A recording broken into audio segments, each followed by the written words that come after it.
stand in front of you as a politician or as a professional organizer. I'm a product manager, a data scientist, and a strategist.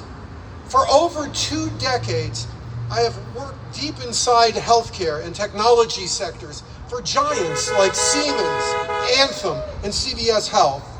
I have built my career on analyzing data, understanding complex systems, and finding truth hidden within the numbers. My professional life has been dedicated to creating value, to innovating, and to building. And I believe profoundly in the power of that work. Yet, I have also seen the fragility of the American worker's position firsthand.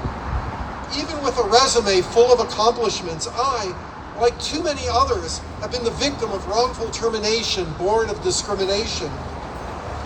I have experienced that gut-wrenching moment when your dedication, your expertise, and your contributions are cast aside, shielded by a convenient veil of at-will employment. It is a stark reminder for all of us that in our current system, loyalty is too often a one-way street. This experience, this shared vulnerability, connects every one of us from the factory floor to the corporate office. And it is now being exploited by a dangerous politics of pretense, a strategy where those in power manufacture a crisis to justify actions that benefit them at our expense. Do you remember the summer of 2020? We were told our cities, many led by Black Democratic mayors, were descending into chaos. This became justification for Operation Legend, a surge of federal law enforcement into our communities. They called it a necessary intervention. The facts, however, tell a very different story. For example, in Kansas City, Missouri, then Attorney General William Barr claimed 200 arrests in 2 weeks were made, but this was swiftly debunked by local authorities. President Trump's assertion that the operation reduced the murder rate was contradicted by the city's own data, which showed a tragic increase. It was a politically motivated narrative, a campaign tactic that had little to do with public safety. Now fast forward to where we are today in 2025. We have seen this pattern of federal overreach escalate with the deployment of the National Guard to cities like Los Angeles and Washington, D.C., and with threats against the city of Chicago. A crime emergency was declared in our own nation's capital, even as violent crime there was on the decline. This is the politics of pretense in action, creating a false crisis to consolidate power. This is the same deceptive strategy that is now being deployed against the American workforce. It is a meticulously planned assault on our rights, outlined in the 900-page playbook of Project 2025, a deliberate effort to dismantle decades of hard-won labor protections. At the heart of this attack is legislation designed to fundamentally redefine the very definition of a worker. They call it H.R. 1319, the Modern Worker Empowerment Act.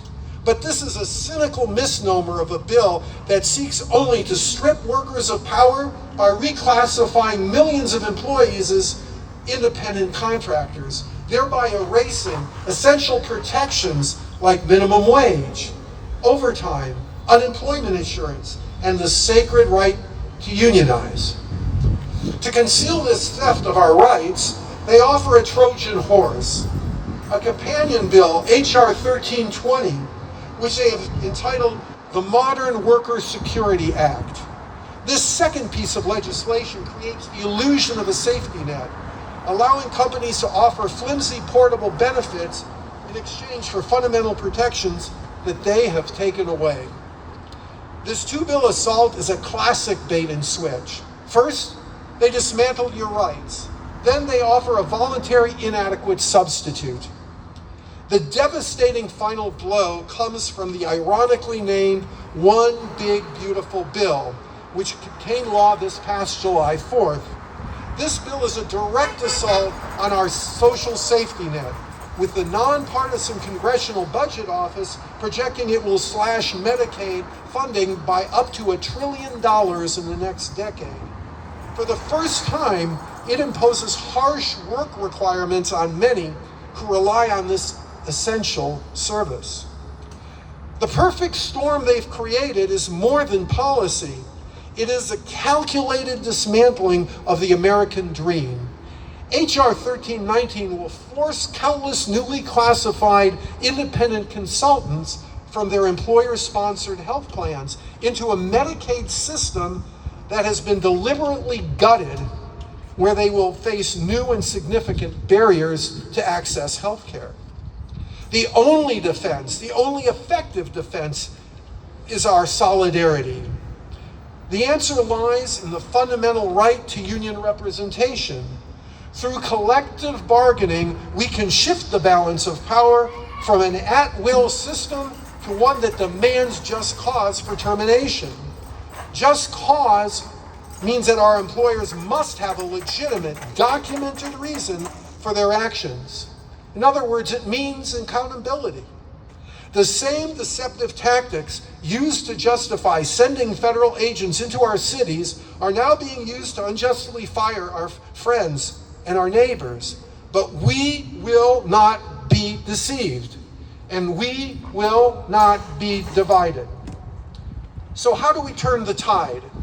We begin by speaking the truth of this moment, the truth of H.R. 1319, the truth of H.R. 1320, and the truth of Project 2025. Tell it to everyone we know, in every corner of our communities. We must arm our friends, our families, and our neighbors with knowledge. Then we must transform that knowledge into a resounding chorus of dissent.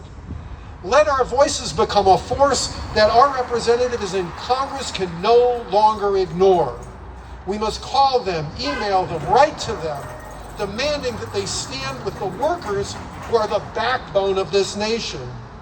We will forge alliances with labor unions, worker advocacy groups, and healthcare organizations on the front lines, amplifying our collective message until it echoes from the factory floor to the halls of power. The choices we make today will determine the future of the American workplace for generations. Will we stand by and allow the very concept of the American worker to be erased? Or will we stand together and fight for a future of security, dignity, and opportunity for all? The choice is ours. The time for silent hope is over. The time to act is now. Let's make Labor Day a turning point. Thank you so much for letting me speak today.